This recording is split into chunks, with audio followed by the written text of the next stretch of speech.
네, 안녕하세요. 선한스탁 로로쌤입니다. 자, 2021년 11월 15일 월요일 시황방송 시작하도록 하겠습니다. 자, 먼저 미증시 금요일에도 소폭 반등이 나왔습니다.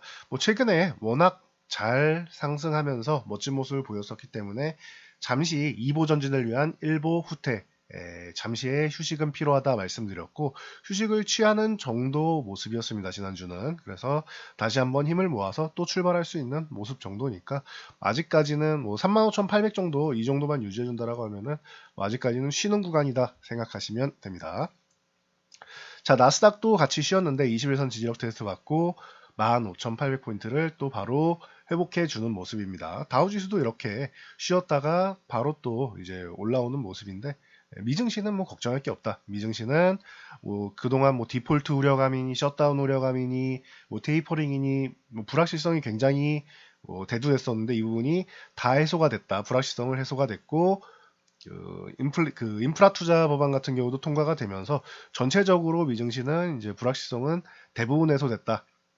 남은 건 인플레이션인데, 이거는 내년 상반기까지, 그리고 코로나가 해소되면은 공급 병목 현상은 이제 자연스럽게 해결될 것이다라고 얘기하고 있으니, 일단은 내년 상반기까지는 지켜봐야 될 것 같습니다. 그 말이 맞는지 아니면은 뭔가 다른 대안이 필요한지는 내년 상반기까지 지켜보고 판단한다라고 했으니, 일단은 여러 가지 논란에 대해서는 일단락 됐다라고 생각하시면 돼요, 지금은.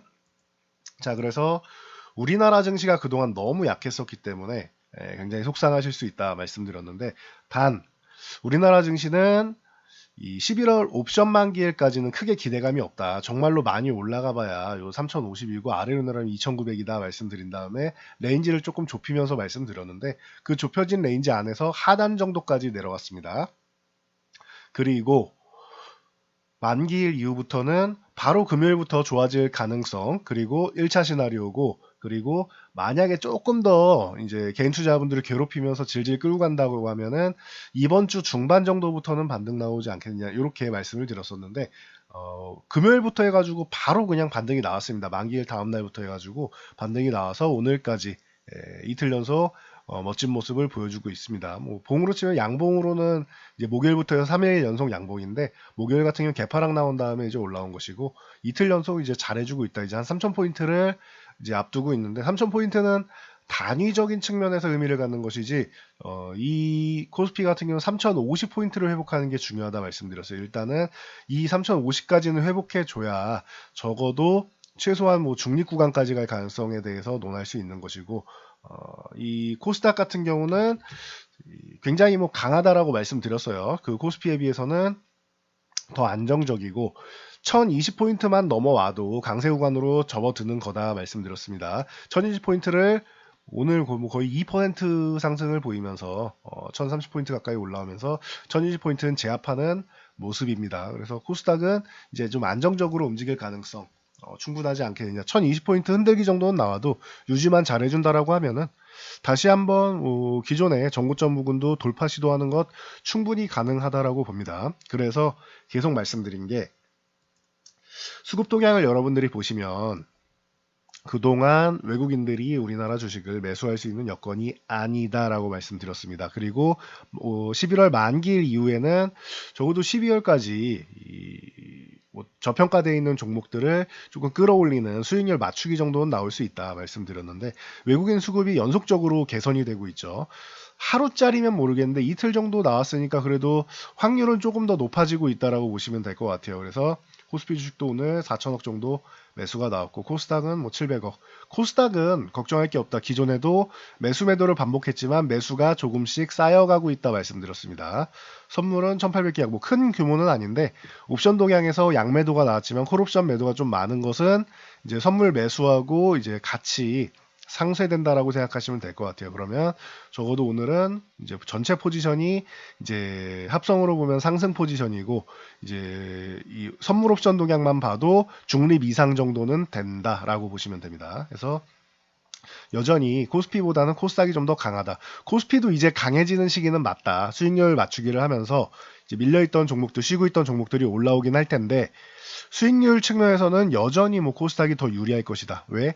코스피는 중립 구간을 향해서 아직도 약세 구간인데 중립 구간을 향해서 올라오는 것이고 코스닥은 이제 강세 구간을 돌입하고 있다 말씀을 드렸습니다. 그러면은 자연스럽게 뭐 코스닥이 더 부각될 수 있는 거는 당연한 이치겠죠. 자, 삼성전자 오늘 이제 삼성전자 갭상승 나오면서 이제 뭐 상승 쪽으로 이제 돌려 세우느냐에 대해서 관심을 모으고 있는데 이재용 부회장이 어제 미국으로 출발을 했습니다. 미국 캐나다 쪽으로 출장을 간다. 그래서 파운드리 공장 확정 짓는 것은 뭐 이번에 나오겠죠. 그러면 이건 가장 기본이라고 보시면 되고 그게 끝이 아니다. 그걸로 끝나면 절대 안 된다라고 말씀드렸어요. 왜냐 지연됐기 때문에 지금 벌써 11월이죠. 8월에 가석방 됐는데 11월이에요 벌써. 그러면 9월에 가서 파운드리 공장부터 지었다라고 하면은 이제 확정 지었다라고 하면은 그냥 그럴 수 있는데 지금은 그걸로는 안 돼요. 기대감을 더 높여야 돼요. 뭘 하느냐 추가적인 투자 같은 경우가 나와야 된다. 후보지 중에서 예를 들면은 뭐 이번에 오스틴이든 윌리엄스 카운티든 여기 공장 증설을 확정 짓고 뭐 애리조나든 유독 다른 곳에 하나 더 짓겠다 아니면 캐나다에 짓겠다 뭐 뭔가가 있겠죠. 그리고 그게 아니다라고 하면 그 추가 투자가 아니다라고 하면은 M&A에 대해서 얘기를 해볼 수가 있겠죠. 그래서 M&A에 대한 얘기가 나오거나 아니면 뭐 애플카라던가 뭐 테슬라, 리비안 뭐 이런 쪽에 추가적인 뭐 수주 같은 경우가 나올 수도 있습니다. 이런 경우의 수들이 나온다라고 하면은 긍정적일 수 있다라고 보시면 될 것 같아요.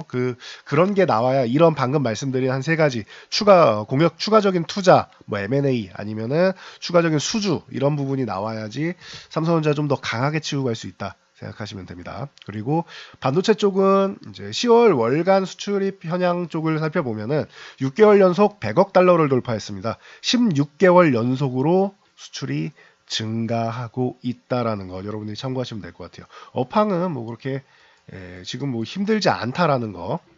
그리고 4분기 디램 가격 하락해도 DDR5에 대한 기대감에서 내년에는 뭐 매출액 같은 경우 0.3% 상승할 거다라고 전망이 나오고 있으니까 여러분들 이 부분을 계속 참고하셔야 됩니다. 기존에 이제 공매도 리포트 나온 거랑은 이제 좀 다르게 흘러가고 있다 생각하시면 됩니다. 자, 그래서 삼성전자보다는 최근에 하이닉스가 좀 더 나을 거다라고 말씀을 드렸죠. 보통 삼성전자가 저렇게 좀 못 올라가는 구간이다 싶으면은 하이닉스가 좀 더 나을 것이고 DB하이텍 같은 경우가 좋다라고 항상 누누이 말씀을 드리고 있는데 DB하이텍은 이제 뭐 파운드리 분야이기 때문에 뭐 자연스러운 현상이죠. 그래서 DB하이텍 뭐 여전히 뭐 긍정적인 모습이다. 다음 뭐 저항은 67,000원인데 67,000원을 넘어간다라고 하면 다음은 뭐 7만원대를 또 바라볼 수 있겠죠. 일단 67,000원을 바로 넘어가느냐 하면 두세 번 저항을 받느냐를 보셔야 될 것 같습니다. 그 외에 미국 공장에 대해서 기대감을 갖고 있는 ENF 테크놀로지, 뭐 텔레칩스, AD 테크놀로지, 그리고 뭐 제주 반도체 같은 경우도 뭐 실적이랑 여러 가지 측면에서 전체적으로 좋은 모습이 나왔다라고 보시면 됩니다. 오늘은 반도체 관련주들은 전체적으로 비메모리 쪽도 그렇고 긍정적인 흐름이 전체적으로 나왔습니다. 그래도 확실히 뭐 삼성 CEO가 미국을 갔다라는 것 자체가 의미를 갖는 것 같습니다. 자, 그런 측면에서 삼성바이오로직스도 모더나에서 완제품 생산하는 정도만 이제 그 위탁을 받았는데 이 부분에서 원료의약품도 좀 받아오면 어떻겠느냐라고 계속 얘기가 나오는데 쉽지는 않을 것 같아요. 그 부분은. 뭐 모더나를 먼저 방문하고 뭐 이런 얘기가 나오긴 하는데 쉽지는 않을 것 같아요. 지금 스위스 론자에서 생산하고 있는데 웬만하면은 그 기술력을 여기저기에 좀 뿌리려고 하지는 않을 거라고 보는데 만약에 성공한다라고 하면 삼성바이오로직스는 또 한 번의 이제 도약을 맞이할 수 있는 게 되겠죠. 그게 아니다라고 하면은 그냥 뭐 미국에 가서 모더나랑 대화했다 정도의 의의를 두면 되겠죠. 뭔가 추가적인 소식이 나오기 전까지는 참고 정도 하시고요. 셀트리온 주말에도 소식 올려드렸는데 셀트리온의 이제 코로나19 항체 치료제 레키로나가 유럽에서 정식 허가를 받았습니다. 굉장히 뜻깊은 일이죠. 항체 치료제 중에서 최초로 정식 허가를 받았습니다. 자, 그 약물사용자문위원회에서 이제 뭐 사용 권고 나왔다라고 말씀을 드렸는데 뭐 하루 만에 정식 허가가 나왔는데 굉장히 이례적인 일이죠.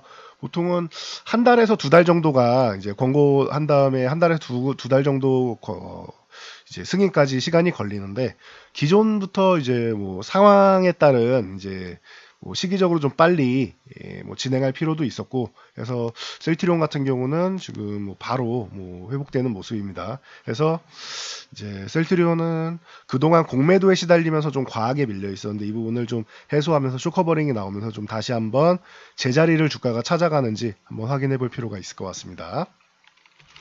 자, 그래서 셀트리온 그룹주가 전체적으로 움직였고, 대정화금이라던가 뭐 아니면은 시너지 이노베이션 이런 뭐 원료의약품이나 뭐 관련 쪽에 납품하는 쪽 이런 기업들, 그리고 바이오톡 스택 같은 경우는 이제 2대 주주가 셀트리온이죠. 그러다 보니까 바이오톡 스택 같은 경우도 이제 관련주로 엮였다라는 거 참고하시면 될 것 같습니다. 자, 그리고 미국 FDA에서 앨럼의 진단키트 200만 개 이상을 리콜했습니다. 자, 그래서 한국 진단키트가 반사수혜 받는 거 아니냐라는 얘기가 나오고 있습니다. 시젠이 오랜만에 반등이 조금 나왔는데 워낙 미약하죠. 지금 현재 뭐 추세 자체가 좀 무너져 있는 상황이라서 그렇게 뭐 관심을 받을 정도는 아닌데, 휴마시스 같은 경우는 뭐 최근에도 계속 뭐 이슈가 나오고 하면서 좀 이제 주목을 좀 받고 있는 모습입니다. 참고 정도 하시고 16,000원을 이탈하지 않아야 된다. 이탈하지 않으면 19,500원 정도 한번 노려볼 수 있다. 16,000원 이탈하면은 이제 정리를 하는 게 맞겠죠. 그리고 SD 바이오 센서 같은 경우도 이제 은근슬쩍 5만 원 넘어가면서 살아나는 모습을 보이고 있습니다. SD 바이오 센서는 이제 5만 원 기준으로 보시면 될 것 같습니다. 5만 원 유지해 준다라고는 조금 들고 가고 5만 원을 이탈한다라고 하면은 한번 정리해야겠죠. 그렇게 해서 이제 진단키트 관련주가 조금 움직였다. 자, 그리고 LG노텍 계속 말씀을 드렸는데 벌써 20만원 뭐 전후 이 아래부터 해서 20만원 전후 계속 말씀을 드렸는데 28만원은 절호의 기회다라고도 말씀을 드렸죠. 이때 이거는 절호의 매수 타임이고 저점 매수 들어오는 거 보시면 아시겠지만, 여러분들 LG노텍은 코스피에서 몇 안 되는 굉장히 이제 관심 가는 매매할 대상인 종목이다 말씀을 드렸는데 벌써 뭐 20만원 중반대까지 왔습니다. 그래서 LG노텍 같은 경우는 애플에서 메타버스 헤드셋을 출시할 예정이다라고 하면서 움직임이 나왔습니다. 그러면서 관련주들, 메타버스 관련주들, 뭐 맥스트라던가 아니면은 선익 시스템 이런 종목들 전체적으로 움직였고, 여기에 뭐 자이언트 스텝이나 뭐 덱스터는 뭐 그동안 뭐 계속 움직였었죠. 덱스터 같은 경우도 마찬가지고, 여기에 뭐 이렌텍이나 이런 종목들이 메타버스 관련주들이 오늘도 움직였다라는 거 참고하시면 될 것 같습니다. 전체적으로 좀 순환매가 좀 나오는 모습이죠. 메타버스 관련주들은. 자, 메리츠 증권은 이제 1,400억 자사주 매입을 한다라고 해서 오늘 긍정적인 모습이 나왔습니다. 5,200원이 저항인데 이 구간을 뭐 바로 저항을 받고 오늘 윗꼬리를 달고 밀렸는데, 내일 갭으로 해서 넘어가서 양복을 세워준다라고 하면은 아주 좋은 것이고, 만약에 저항을 받는다라고 하면 뭐 5,000원 이탈하는지 보고 5,000원 부근에서는 서서히 이제 신규 매수도 좀 가능한 분할로 신규 매수 가능한 구간이 아니겠느냐라고 볼 수 있습니다. 추세를 완전히 반전시키는 양봉이 나왔습니다. 자, 대한전선의 경우 미국 캘리포니아에 600억 규모의 프로젝트를 수주했다. 이게 인프라 법안 수혜주로 저희가 칼럼 올려드렸는데 그 칼럼 체크해 보시면 됩니다. 칼럼에도 대한전선을 언급드렸었는데 뭐 캘리포니아에서 뭐 원하는 소식이 한번 들려왔네요. 참고하시고요. 자, 그리고 뭐 작년부터 계속 강조해드린 것 같습니다. 웹툰 관련주들, 그 웹소설, 웹툰 이런 IP를 기반으로 하는 쪽이 이제 영화나 드라마로도 진출을 하고 게임으로도 진출하고 이게 메타버스로도 진출하고 다 진행이 된다라고 말씀을 드렸는데, 그런 측면에서 대원 미디어가 최근에 좀 휴식을 취하고 있다가 아머드 사우루스가 이제 키즈 부분에서는 뭐 좋은 성과를 보이면서 다시 한번 이제 3만 원 쪽을 탈환하는 모습입니다. 3만 원 아래에 있으면 워낙 약세 구간이고 이제 거래량도 좀 실었고 3만 원 유지해 준다라고 하면 다시 한번 뭐 반등을 노려볼 수 있겠죠. 히다리 스튜디오도 그렇고 DNC 미디어 이런 종목들이 이제 위쪽으로 올라오면서 이제 17,000원대 유지해 주면 다시 한번 상승 모멘텀을 만들 수 있고, 쉬고 있는 종목으로는 DNC 미디어나 이런 종목들이 좀 쉬고 있습니다. DNC 미디어는 38,000원 오늘 지지력 테스트 받고 아래 꼬리 쭉 길게 달았는데 38,000원 부근에서는 이제 저점 매수세가 들어온다라는 거 다시 한번 확인을 했다라고 보시면 됩니다. 뭐 미스터 블루 같은 경우는 뭐 게임하고 같이 이제 엮여 있는데 요거는 9,000원 이렇게 유지해 주면은 이제 긍정적일 수 있습니다. 9,000원 흔들기 정도 나오고 있는데 9,000원 위쪽에 요 위쪽에서 다시 한번 양봉을 세워 준다라고 하면은 미스터 블루도 뭐 긍정적인 모습을 보일 수 있겠죠. 그래서 이렇게 뭐 실적 관련주들, 그리고 뭐 웹툰 관련주들, 그리고 뭐 테마 쪽으로 본다라고 하면 뭐 정책 테마나 이런 쪽도 뭐 같이 볼 수 있고, 그리고 뭐 기존에도 말씀드렸지만 뭐 시장의 핵심은 기존의 핵심은 이제 뭐 게임, 엔터 콘텐츠, 메타버스, 뭐 결제 그리고 신재생 에너지 이쪽인데 지금 이정 부회장이 이제 미국에 간 이상 당분간은 이제 좀 낙폭 과대했던 셀트리온 같은 경우도 올라오기 시작하고 반도체 관련주도 그렇고 최근에 이제 뭐 기업 가치에 비해서 낙폭이 좀 과했던 종목들 이런 가치주들에 해당되는 종목들이 반등이 좀 나올 수 있습니다. 그러니까 기존 주도들이 조금 쉰다라고 하면은 이제 가치주들의 반등 정도는 볼 수 있다. 개념을 잡고 가시면 될 것 같습니다. 그리고 11월에 금리 인상이 된다라고 하면은 뭐 기존에 말씀드렸던 금융주들 최근에 좀 쉬고 있는데 뭐 예를 들면 DB손해보험이라든가 이런 금융주들이 최근에 잘 쉬고 있었죠. 이런 종목들이 이제 반등 정도는 노려볼 수 있는 구간이다라고 보면은 금융주들을 이제 틈새 시장으로 노려볼 수 있다. 대신 수익률은 아주 크게 뭐 생각하는 건 아니다라는 거, 반등을 노리는 정도다라는 거, 이 정도까지만 여러분들이 아시고 넘어가시면 될 것 같습니다. 시장이 좋아지고 있는 거 여러분들이 느끼셔야 됩니다. 제가 지난주에도 저희 회원분들께는 주말에 여러분들이 하셔야 되는 건 시황이나 이런 게 아니고 이제는 마인드만 바꾸시면 됩니다 라고 말씀드렸습니다. 무슨 소리냐, 그동안 옵션 만기일까지 11월 옵션 만기일까지는 약세 심리를 갖고 있고 보수적인 마인드를 갖고 있는 게 맞습니다. 그러니 그때까지는 이제 조금은 좀 참고 인내해야 되는 구간인데 이번 주말 기점으로 해서 여러분들이 이제 심리를 좀 바꾸셔야 될 것 같습니다. 기존에 언급드렸듯이 만기 이후에는 좋아질 가능성이 높다 말씀드렸는데 금요일부터 이미 시그널을 보내기 시작했고 오늘도 나왔죠. 그렇다라고 하면 여러분들은 지금은 겁먹거나 도망가거나 피할 생각이 아니라 지금은 좀 더 적극적으로 투자에 임해야 되는 구간이구나라고 마인드 컨트롤 해야 되고 그 심리만 이제 다시 한번 돌려 세워 놓으면은 이제 또 연말까지 그리고 내년 초까지 해가지고 계좌는 또 그 따뜻한 연말 보내고 따뜻한 이제 연초 보낼 수 있는 이런 계좌는 충분히 만들 수 있다라고 말씀을 드렸습니다. 여러분들도 이 부분을 명심하셔야 돼요. 종목 어떤 종목이 좋은가 이런 거 보시는 것보다 지금은 마인드를 가져가시는 게 좋은 것 같습니다. 그동안은 좀 보수적인 마인드였다라고 하면 지금부터는 좀 강세 쪽으로 전환되는 시장인 만큼 중간에 당연히 쉬는 구간은 나오죠. 상하 파동은 있으니까 조금 쉬는 구간이 나온다고 해서 아이고 머니 이거 또 하락하는 거 아니야 라고 생각하시지 말고 시장이 바뀌었다라는 거 알고 이렇게 내려온다라고 하면 쉬는 구간이 나온다라고 하면은 더 가기 위한 2보 전진을 위한 1보 후퇴구나 정도로 생각하시고 여러분들이 좀 긍정적인 마인드를 이제 앞으로 갖추셔야 된다라고 말씀을 드렸는데 여러분들이 이 부분만 잘 갖고 가신다라고 하면은 당분간은 좀 좋은 성적을 올릴 수 있을 거다라고 보고 있습니다. 자, 오늘은 여기까지 말씀드리고 저는 물러가도록 하겠습니다. 자, 영상이 도움되셨다면 좋아요와 댓글 하나씩 남겨주시고요. 영상 잘 참고해서 모두 안전투자하시기 바랍니다.